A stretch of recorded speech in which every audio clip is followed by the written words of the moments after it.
새카만 밤하늘 아래 화려한 서울의 불빛들이 인공의 별처럼 강박적으로 반짝였다. 하지만 그 현란한 빛의 향연조차 도시의 모든 그림자를 삼키지는 못했다. 특히 한나 존슨 팔의 마음속에 드리운 그림자는 마치 고층 빌딩이 드리운 그늘처럼 짙고 깊었으며 좀처럼 거칠 기미를 보이지 않았다.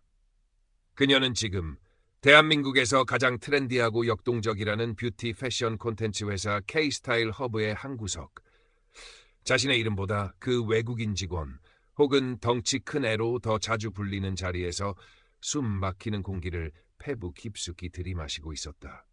평균을 훌쩍 넘는 키와 체구, 아무리 값비싼 헤어 제품을 써도 차분해지지 않는 곱슬머리, 그리고 아버지로부터 물려받은 한국의 여름 햇살 아래서는 더욱 도드라지는 짙은 갈색 피부. 그녀의 정체성은 늘 능력 이전에 호기심과 편견이 뒤섞인 시선들의 도마 위에 먼저 오르내렸다. 마치 값비싼 식재료들 사이에 놓인 정체를 알 수 없는 이국의 향신료처럼. 오늘도 어김없이 그 불편한 시선은 아침부터 그녀를 따라다녔다. 출근길 지하철, 옆자리에 앉은 아주머니는 대놓고 그녀를 위아래로 훑어보며 옆 사람에게 소곤거렸다. 요즘 외국인들 참 많아졌어. 근데 쟤는 좀 특이하게 생겼네. 회사 로비에서는 경비 아저씨가 그녀를 잠시 망설이는 눈으로 쳐다보다가 사원증을 확인하고 나서야 마지못해 고개를 끄덕였다. 마치 그녀가 이곳에 있어서는 안 될 존재인 것처럼. 그리고 사무실에 들어서자마자 마케팅팀 강소라 팀장의 날카로운 목소리가 아침 공기를 갈랐다. 한나 씨, 이번 캠페인 아이디어 말이야. 너무 마이너하지 않아? 좀 더 대중적인 감각이 필요할 것 같은데. 알잖아, 우리 회사 스타일. 대중이 뭘 먹히는지 알아야지. 그녀의 시선은 한나의 얼굴이 아닌 어깨나 팔뚝 어딘가를 마치 불쾌한 것을 보는 듯 훑고 지나갔다. 그 짧은 순간 스쳐 지나가는 경멸과 무시는 보이지 않는 유리 조각처럼 한나의 여린 살갗을 매일같이 파고들었다. 한나는 입술 안쪽을 질끈 깨물었다. 대중적인 감각이라는 세련된 포장지 뒤에 숨겨진 너 같은 외모로는 도저히 이해할 수 없는 영역이라는 잔인한 속뜻을 모를 리 없었다. 이런 식의 대화는 이미 수십 수백 번 반복된 레퍼토리였다. 강소라 팀장은 K-스타일 허브의 살아있는 아이콘이자 성공신화 그 자체였다. 잡지 화보에서 막 걸어나온 듯한 비현실적인 몸매, 한치의 오차도 없이 관리된 하얗고 투명한 피부, 명품으로 휘감은 세련된 스타일. 그녀는 자신의 외모를 가장 강력한 무기이자 권력으로 사용했고 회사는 그런 그녀를 가장 트렌디한 K-뷰티 전문가로 포장하여 간판으로 내세웠다. 한나가 밤새워 고민하고 심혈을 기울여 만든 기획안들은 강 팀장의 손을 거치면 마법처럼 그녀의 독창적인 성과로 둔갑하거나 너무 실험적이야. 현실 감각이 부족해라는 냉정한 평가와 함께 디지털 쓰레기통으로 직행하기 일쑤였다. 자기 관리도 능력이야, 한나 씨. 프로는 결과로 말하는 거고 그 결과에는 보이는 이미지도 포함되는 거라고. 회식 자리에서 와인잔을 우아하게 기울이며 던지던 강 팀장의 말은 부드러운 어조와는 달리 날카로운 비수처럼 한나의 가슴에 꽂혔다. 자기 관리라는 그 단어가 타고난 외모와 체형이 사회적 기준과 다르다는 이유만으로 끊임없이 평가받고 지적당해야 하는 한나에게는 얼마나 폭력적이고 기만적인지 강 팀장은 정말 모르는 것일까. 아니, 어쩌면 알면서도 그 반응을 즐기는 것일지도 모른다는 잔인한 생각마저 들었다. 그녀는 한나의 다채로운 색상의 옷차림을 보며 한나 씨는 참 개성이 강해. 근데 가끔은 좀 부담스러울 때도 있는 거 알지? 라며 애둘러 비꼬기도 했다. 어린 시절부터 한나는 늘 다른 아이, 튀는 아이였다. 한국인 어머니와 주한미군이었던 아프리카계 미국인 아버지 사이에서 태어난 그녀는 한국 사회 어디에도 온전히 속하지 못하는 경계인이었다. 초등학교 시절 놀이터에서 함께 놀던 아이들은 그녀의 까만 피부색과 곱슬머리를 보며 아프리카에서 왔냐? 머리에 라면 땅 붙였네? 라며 놀려댔고 조금이라도 살이 찌는 날에는 어김없이 게으른 돼지, 미련퉁이라는 낙인이 찍혔다. 그림을 그리고 낡은 캠코더로 세상을 담아 편집하는 것만이 그녀의 유일한 탈출구이자 숨 쉴 수 있는 안식처였다. 모니터 뒤에 숨어 현실에서는 차마 꺼내지 못했던 생각과 감정들을 다채로운 색감과 현란한 편집으로 쏟아낼 때 그녀는 비로소 자유로움을 느꼈고 세상과 연결되어 있음을 실감했다. 그래서 K-스타일 허브에 경력직으로 입사했을 때 세상을 다 얻은 것처럼 기뻤었다. 국내 최고의 뷰티 패션 콘텐츠 회사라는 타이틀, 자유롭고 창의적인 분위기를 강조하는 회사 소개. 드디어 자신의 재능을 마음껏 펼칠 수 있을 거라고, 지긋지긋한 편견과 차별 없는 세상에 한 발짝 다가선 거라고 순진하게 믿었다. 하지만 현실은 차갑고 냉혹한 회색빛이었다. 회사가 내세우는 다양성 존중이라는 슬로건은 그저 빛 좋은 개살구에 불과했다. 한나 씨, 또 혼자 구내식당에서 점심 먹어요? 오늘은 내가 특별히 맛집 예약해놨는데 같이 가요. 스트레스 받을 땐 맛있는 거 먹는 게 최고예요. 유일하게 한나에게 스스럼 없이 다가와주는 사람은 같은 부서 동료인 박민준 28이었다. 그는 회사 내에서 몇 안 되는 사람을 겉모습이나 배경으로 판단하지 않고 진심으로 대하는 사람이었다. 그의 따뜻한 말 한마디와 건네주는 작은 간식들이 때로는 한나가 이 지옥 같은 회사 생활을 하루하루 버텨낼 수 있는 유일한 힘이 되곤 했다. 하지만 그의 선의만으로는 사무실 전체를 거미줄처럼 얽어매고 있는 보이지 않는 차별과 편견의 벽을 허물기에는 역부족이었다.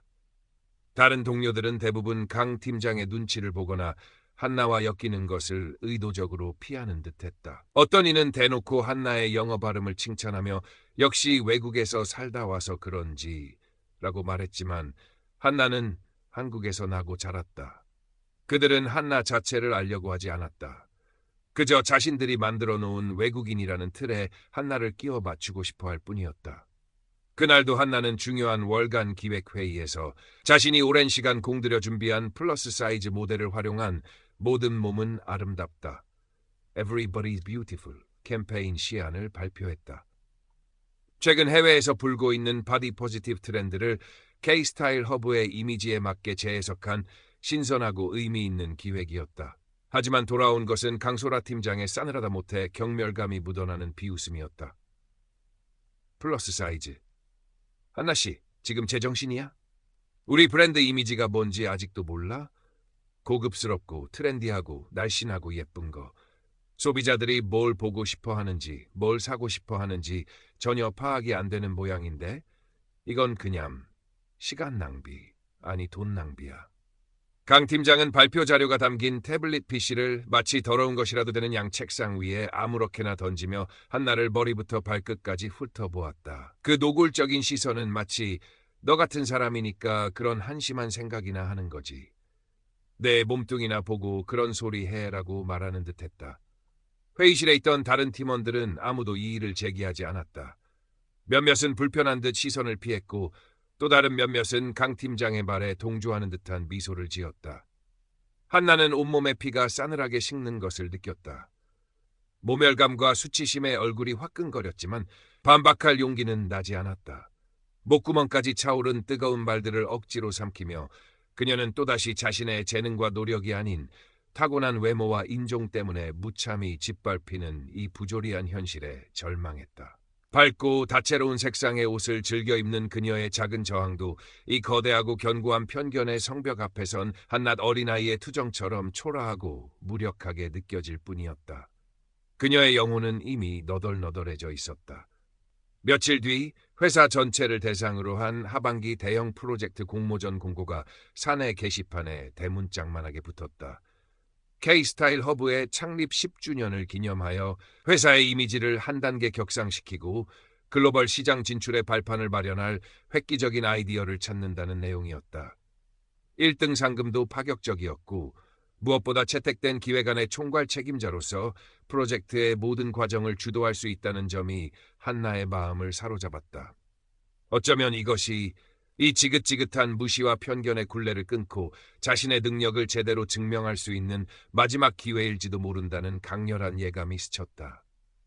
한나의 꺼져가던 심장이 한 줄기 희망의 불씨를 발견한 듯 세차게 뛰기 시작했다. 그녀는 며칠 밤낮으로 공모전에 매달렸다. 잠자는 시간도 아까워 쪽잠을 자고 끼니도 거르기 일쑤였다. 다름이 만들어내는 특별함, 겸개 없는 아름다움이라는 주제로 다양한 인종과 체형, 나이와 성별의 모델들이 각자의 고유한 개성과 아름다움을 뽐내는 파격적이고 혁신적인 글로벌 캠페인 영상을 기획했다. 단순히 예쁜 모델을 내세우는 기존의 뷰티 광고 형식을 완전히 깨부수는 것이었다. 그녀의 뛰어난 영상 편집 실력을 총동원해 만든 프리젠테이션 자료와 샘플 영상은 스스로 보기에도 흠잡을 데 없이 완벽했다. 이번만큼은 강 팀장도 트집을 잡지 못할 것이라는 확신이 들었다. 발표 당일 한나는 평소보다 조금 더 신경 써서 옷을 차려입고 떨리는 마음으로 자신의 순서를 기다렸다. 심사위원들 앞에서의 발표는 늘 긴장됐지만 이번에는 이상하게 자신감이 넘쳤다. 그런데 발표 시작 10분 전 강소라 팀장이 싸늘한 표정으로 한나를 자신의 사무실로 호출했다. 불길한 예감이 엄습했지만 애써 태연한 척 팀장실 문을 열고 들어섰다. 강 팀장은 의자에 깊숙이 몸을 묻은 채 여유로운 미소를 지으며 한나를 맞이했다. 한나 씨, 이번 공모전 기획안 말인데 내가 어젯밤에 쭉 검토해보니까 아이디어는 좋은데 디테일이 좀 부족하더라고. 그래서 내가 밤새 좀 더 다듬어서 내 이름으로 제출했어. 청천벽력, 아니 그보다 더 끔찍한 소리였다. 한나의 머릿속이 순간 하얗게 비어버렸고 귀가 멍멍해졌다. 아무래도 한나 씨 이름으로 올라가면 알잖아. 심사위원들이 괜한 선입견을 가질 수도 있고 괜히 좋은 아이디어 사장 될까봐 그러는 거야. 다 한나 씨를 위해서 그리고 우리 팀을 위해서 결정한 거니까 너무 서운하게 생각하지 마. 그녀의 목소리는 꿀을 바른 듯 달콤했지만 그 내용은 비수보다 더 잔인하고 악랄했다. 한나의 마지막 희망. 그녀의 모든 노력과 열정을 강 팀장은 그렇게 아무렇지도 않게 미소까지 지으며 한순간에 짓밟아버린 것이다. 그리고 이번 프로젝트 만약 결과가 안 좋으면 한나 씨 자리도 위태로울 수 있다는 거 명심하도록 해. 알았지? 덧붙이는 말은 명백한 협박이었다. 절망감이 검은 파도처럼 한나를 덮쳤다. 눈물이 핑 돌았지만 한나는 입술을 깨물다 못해 피가 배어나올 정도로 꽉 깨물고 참았다. 지금 여기서 무너지면 모든 것이 정말로 끝이었다. 강 팀장의 얼굴을 제대로 쳐다볼 수도 없었다. 분노와 배신감, 그리고 이루 말할 수 없는 슬픔이 뒤섞여 온몸이 부들부들 떨렸다. 팀장실을 어떻게 빠져나왔는지 기억나지 않았다. 멍하니 자기 자리로 돌아온 한나는 의자에 힘없이 주저앉았다. 손끝은 얼음장처럼 차갑게 식어갔고 심장은 갈기갈기 찢기는 듯한 고통으로 터질 것 같았다. 박민준이 걱정스러운 얼굴로 다가와 어깨를 가만히 두드렸다. 한나 씨, 괜찮아요? 안색이 정말 안 좋아요. 무슨 일이 있었던 거예요? 네? 그의 따뜻한 음성에도 한나는 차마 입이 떨어지지 않았다. 그저 고개를 가로젓는 것 말고는 지금 이 순간 그녀가 할 수 있는 일은 아무것도 없었다. 바로 그 순간 한나의 머릿속에서 무언가 뚝 하고 끊어지는 소리가 들렸다. 더 이상 절대로 이렇게 당하고만 있을 수는 없었다. 이대로 주저앉아 모든 것을 포기할 수는 없었다. 그녀의 눈빛이 차갑게 변하기 시작했다. 그날 밤 한나는 자신의 작은 원룸 작업실에서 새벽이 밝아올 때까지 컴퓨터 앞에 앉아 있었다. 그녀의 눈은 분노와 슬픔으로 시뻘겋게 충혈되어 있었지만 키보드를 두드리는 손놀림은 그 어느 때보다 침착하고 정교했다. 어린 시절부터 그림자처럼 그녀를 따라다녔던 외모에 대한 트라우마, K-스타일 허브에 입사한 이후 강 팀장으로부터 끊임없이 받아온 모욕과 부당한 대우, 그리고 오늘 겪은 인간으로서 감당하기 힘든 배신감까지. 그녀 안의 모든 상처와 감정들이 용암처럼 들끓다가 마침내 하나의 단단한 목표를 향해 응축되어 나아가고 있었다. K-스타일 허브의 추악한 민낯을 강소라 팀장의 위선을 세상에 낱낱이 폭로하겠다. 이것은 결코 쉽지 않은 싸움이 될 것이라는 것을, 어쩌면 모든 것을 잃을 수도 있다는 것을 그녀는 누구보다 잘 알았다. 하지만 이제 더 이상 물러설 곳도 두려워할 것도 없었다. 그녀는 그동안 차곡차곡 모아두었던 증거들을 하나하나 정리하기 시작했다. 강 팀장과의 업무 메신저 대화 캡처본, 몰래 녹음해두었던 모욕적인 발언들, 회의록, 그리고 과거 강 팀장에게 비슷한 방식으로 아이디어를 빼앗기고 부당하게 퇴사해야 했던 동료들의 익명 증언들까지. 디지털 파일들이 하나씩 폴더에 정리될 때마다 억눌렸던 분노가 조금씩 해소되는 듯한 기묘한 해방감마저 느껴졌다. 이것은 단순한 개인적인 복수가 아니었다. 자신과 같은 또 다른 피해자들이 더 이상 나오지 않기를 바라는 간절한 외침이었고, 이 부조리하고 불공정한 세상에 던지는 그녀만의 절박한 저항의 시작이었다. 며칠 후 익명 직장인 커뮤니티인 블라인드의 K-스타일 허브 게시판과 한나가 새로 만든 인스타그램 비밀 계정 Xtruth 프로필 사진은 직접 그린 눈물 흘리는 익명의 여인 일러스트였고 목소리는 음성 변조 프로그램을 사용했다에 첫 번째 게시물이 동시에 올라왔다. 제목은 간결하지만 강렬했다. K-스타일 허브 S팀장의 두 얼굴 stacked will. 아이디어 도둑 그 실체를 고발합니다. 내용은 철저히 사실에 기반하여 감정적인 서술은 최대한 배제한 채 객관적인 어조로 작성되었다. 강 팀장이 한나의 공모전 아이디어를 어떻게 가로챘는지, 그리고 과거에도 유사한 방식으로 다른 팀원들의 공을 어떻게 자신의 것으로 만들었는지에 대한 구체적인 정황 묘사와 함께 증거 자료의 일부, 날짜와 시간, 발언 내용 등을 모자이크 처리한 메신저 캡처가 첨부되었다. 제가 현재 재직 중인 K-스타일 허브의 S팀장은 팀원들의 창의적인 아이디어를 상습적으로 도용하여 자신의 성과로 포장해왔습니다. 최근 진행된 사내 공모전 역시 파장은 예상보다 훨씬 빠르고 거셌다. K-스타일 허브 직원들 사이에서는 익명의 글쓴이가 누구인지에 대한 온갖 추측이 난무했고 댓글창에는 나도 당한 적 있다. 그럴 줄 알았다. S팀장 원래 그런 사람인 거 공공연한 비밀 아니었나? 와 같은 내부 고발성 댓글과 함께 사실이라면 정말 충격적이다. K-뷰티 선도 기업이라더니 실망이다 등 외부인들의 비판적인 반응도 쏟아졌다. 강소라 팀장은 다음날 아침 평소보다 더욱 완벽하게 화장을 하고 출근했지만 애써 태연한 척하는 표정 뒤에는 당혹감과 분노가 역력했다. 그녀는 회의 시간에 대놓고 요즘 회사에 대해 말도 안 되는 헛소문 퍼뜨리고 다니는 사람들 있던데 잡히면 절대로 가만 안 둘 거야. 명예훼손으로 고소할 수도 있어. 라며 엄포를 놓았다. 그 말을 듣는 순간 한나의 심장이 철렁 내려앉았지만 이미 화살은 시위를 떠난 뒤였다. 여기서 멈출 수는 없었다. 두 번째 폭로는 더욱 대담하고 치밀했다. K-스타일 허브 S팀장의 두 얼굴 다이, 그녀의 습관적인 언어폭력과 차별, 더 이상 참을 수 없습니다. 이 게시물에는 강 팀장이 지난 몇 년간 한나에게 일삼았던 외모 비하 발언, 한나 씨는 살 좀 빼야겠다, 옷 맵시가 영, 모델들 보고 좀 배우든가, 화면발 진짜 안 봤네, 편집으로도 커버가 안 돼, 인종차별적인 룩만 어디서 배웠어, 발음이 제법인데 거의 한국 사람 다 됐네, 뭐...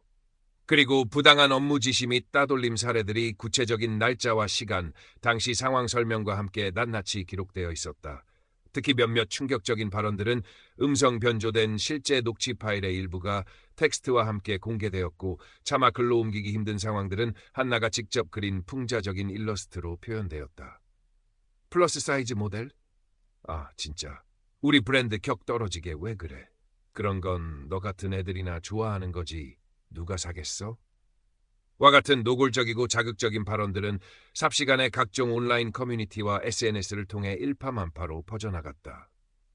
K-뷰티 대기업 팀장의 충격적인 갑질 실태, 인종차별과 외모 품평 일삼는 K-스타일 허브, 이대로 괜찮은가 등의 자극적인 제목을 단 2차 가공물들이 본물처럼 쏟아지며 사건은 이제 회사 내부의 문제를 넘어 사회적인 이슈로 비화될 조짐을 보였다. 주요 언론사 몇 군데에서 K-스타일 허브 홍보팀과 강소라 팀장 개인에게 공식적인 해명을 요구하는 연락이 빗발치기 시작했다. 강소라 팀장은 거의 이성을 잃은 듯 보였다. 그녀는 사무실에서 고함을 지르고 서류를 집어던지며 폭로자를 반드시 찾아내 죗값을 치르게 하겠다고 길길이 날뛰었다. 평소 그녀의 카리스마에 눌려 숨죽이고 지내던 팀원들조차 공포에 질릴 정도였다. 의심의 화살은 너무나도 자연스럽게 한나에게로 향했다. 회사 내에서 강 팀장에게 가장 많이 당했던 사람이 한나였고 폭로된 내용 역시 한나가 아니면 알기 어려운 디테일한 정보들이 많았기 때문이다. 강 팀장은 노골적으로 한나를 자신의 사무실로 따로 불러내 거의 매일같이 협박과 회유를 반복했다. 한나 씨, 솔직히 말해. 너지? 괜히 긁어부스럼 만들어서 회사 망신시키지 말고 지금이라도 사실대로 말하고 용서를 빌면 내가 대표님께 잘 말씀드려서 선처해 줄 수도 있는데 어때? 마지막 기회야. 그녀의 목소리는 부드러웠지만 눈빛은 살기마저 느껴질 정도로 번뜩였다. 한나는 필사적으로 태연한 척했지만 등줄기에는 식은땀이 흘렀고 맞잡은 손바닥은 이미 땀으로 축축했다. 박민주는 그런 한나를 안쓰럽게 바라보면서도 섣불리 나서지 못하고 발만 동동 굴렀다. 하지만 그는 한나가 자리를 비운 사이 몰래 그녀의 책상 위에 작은 메모와 함께 익명 제보를 할 수 있는 시민단체 및 언론사 연락처, 그리고 디지털 증거를 안전하게 전달하고 법적 보호를 받을 수 있는 방법 등을 상세히 적은 자료를 놓고 갔다. 메모에는 이렇게 적혀 있었다. 한나 씨, 절대 혼자라고 생각하지 말아요. 내가 도울 수 있는 건 뭐든 할게요. 당신은 틀리지 않았어요. 그의 진심 어린 쪽지에 한나는 다시 한번 눈시울이 뜨거워졌고 외로운 싸움에 작은 용기를 얻었다. 사태가 걷잡을 수 없이 커지고 회사 이미지가 바닥으로 추락하자 K스타일 허브 대표는 마침내 공식 석상의 모습을 드러냈다. 그는 유감 표명과 함께 외부 인사까지 포함된 특별 감사팀을 즉시 꾸려 진상조사에 착수하고 결과에 따라 엄중한 조치를 취하겠다고 발표했다. 하지만 그 이면에서는 여전히 사건을 최대한 축소하고 강 팀장을 개인적인 일탈로 몰아가며 회사에 시스템적인 문제는 없는 것처럼 포장하려는 움직임이 분주하게 이루어지고 있었다. 강 팀장은 자신의 모든 개인 컴퓨터 기록을 삭제하고 자신에게 불리한 증언을 할 가능성이 있는 직원들에게 은밀하게 접촉하여 회유하거나 압력을 넣기 시작했다. 심지어 한나의 주변인들을 통해 그녀의 사생활을 캐내려 한다는 소문까지 돌았다. 한나는 이대로 모든 것이 윗선의 입맛대로 짜맞춰진 각본대로 흘러가 결국 진실은 묻혀버리고 자신만 파렴치한 내부 고발자로 낙인 찍힐지도 모른다는 극심한 불안감과 공포에 휩싸였다. 온라인에서의 폭발적인 화력과 대중의 분노는 강했지만 거대한 회사 조직의 힘과 강 팀장의 교활하고 치밀한 방어 앞에서 한 개인의 힘은 너무나 초라하고 미약하게 느껴졌다. 밤마다 악몽에 시달렸고 제대로 잠을 이루지 못하는 날들이 계속되었다. 바로 그때 한 줄기 빛처럼 예상치 못한 강력한 지원군이 나타났다. 몇 년 전 K스타일 허브 마케팅팀에서 근무하다가 돌연 퇴사했던 전 직원 김민지 씨였다. 그녀는 당시에도 뛰어난 실력으로 촉망받던 인재였지만 강소라 팀장의 지속적인 아이디어 도용과 가스라이팅에 시달리다 결국 우울증 진단을 받고 회사를 떠났던 비운의 인물이었다. 그녀는 한나의 익명 폭로 글과 그에 대한 온라인상의 뜨거운 반응들을 지켜보며 오랫동안 고민한 끝에 마침내 용기를 내어 자신의 실명과 얼굴을 모두 공개하며 블라인드 게시판과 자신의 개인 SNS에 장문의 글을 올렸다. 저는 K스타일 허브의 전 직원 김민지입니다. 지금 논란이 되고 있는 강소라 팀장에 대한 익명의 폭로는 모두 사실입니다. 저 역시 과거 강 팀장에게 수많은 아이디어를 도둑맞았고 부당한 대우와 인격 모독에 시달리다 결국 몸과 마음에 깊은 상처를 입고 회사를 떠나야 했습니다. 그동안 두려움 때문에 침묵했지만 익명으로 용기를 내주신 분의 글을 보고 더 이상 외면할 수 없었습니다. 저의 경험을 증언함으로써 진실을 밝히는 데 작은 힘이라도 보태고 싶습니다. 그녀의 글에는 과거 강 팀장과 주고받았던 업무 메일, 강 팀장이 자신의 아이디어를 마치 처음 듣는 것처럼 시치미를 떼며 발표했던 회의록 사본, 그리고 당시 동료들의 증언을 뒷받침하는 자료들까지 구체적인 증거 자료들이 첨부되어 있었다. 김민지 씨는 거기서 그치지 않고 몇몇 주요 언론사와의 인터뷰에도 당당하게 응하며 사건의 실체와 K스타일 허브 내부의 썩어빠진 조직 문화에 대해 낱낱이 폭로했다. 그녀의 용기 있는 행동은 순식간에 온라인을 뒤덮어보고 대중의 분노는 하늘을 찔렀다. 김민지 씨의 결정적인 등장은 K스타일 허브와 강소라 팀장에게는 치명타였다. 이전까지 익명 폭로자의 신빙성에 대해 의문을 제기하거나 물타기를 시도하던 일부 여론마저 완전히 돌아섰다. K스타일 허브 제품에 대한 조직적인 불매운동이 벌어졌고 회사 앞에선 연일 시민단체들의 항의 시위가 이어졌다. 주가는 폭락했고 광고 모델들은 줄줄이 계약 해지를 통보해왔다. 더 이상 버틸 수 없다고 판단한 K스타일 허브 대표는 창사 이래 최대의 위기 앞에서 결국 백기를 들었다. 긴급 이사회가 소집되었고 며칠 뒤 강소라 팀장에 대한 즉각적인 직위 해제 및 대기 발령을 공식 발표하며 현재 진행 중인 내부 감사를 외부 기관에 위탁하여 한 점 의혹 없이 철저하게 조사하고 그 결과에 따라 회사 내규상 가능한 최고 수위의 징계를 내리겠다고 밝혔다. 며칠 뒤 자신의 개인 짐을 담은 박스를 들고 초라한 모습으로 회사 로비를 빠져나가는 강소라의 뒷모습이 몇몇 기자들의 카메라에 포착되었다. 한때 누구보다 당당하고 오만했던 그녀의 얼굴에는 당혹감과 분노, 그리고 미래에 대한 깊은 절망감만이 어지럽게 서려 있었다.